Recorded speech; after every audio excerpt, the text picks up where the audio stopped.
Thank you very much. Thank you to this panel. I'm going to ask the panel that's seated in the front row to come forward. Orion Smith, Lisa Flores, Christy Rome, and Austin Hawk.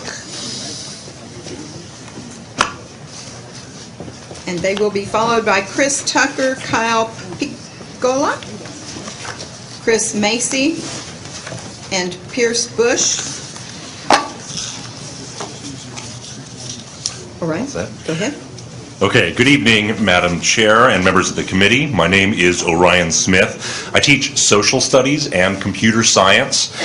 I coordinate my school's teacher leadership team. I was a 2018 finalist for Fort Worth ISD Teacher of the Year, and I'm a Teach Plus DFW Policy Fellow. I want to tell you about a student in my economics class. His name is Jose, and he was a really friendly guy, always open to chat about his real world, his family moving around to find work, and his connections to relatives in Mexico.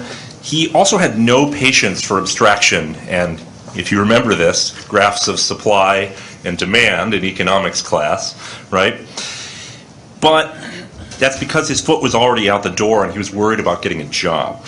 Maybe this is because he had a low tolerance and aptitude for reading, despite having no identified special needs or accommodations.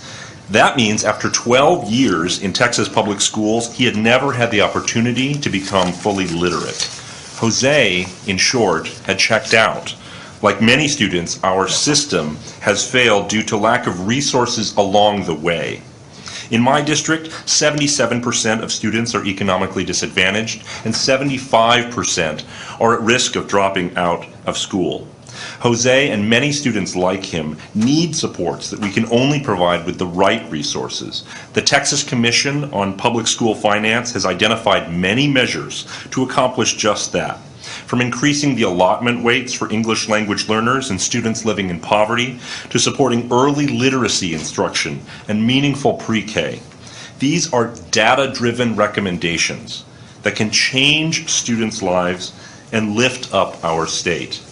So, in short, while it's great to hear that the Senate is considering a pay raise for all Texas teachers, we can't just do that. We need to support students like Jose, and we can do it with strategic investments. So thank you for your time and your consideration. Thank you. And I'll just add that it doesn't have to be one or the other. We can do both.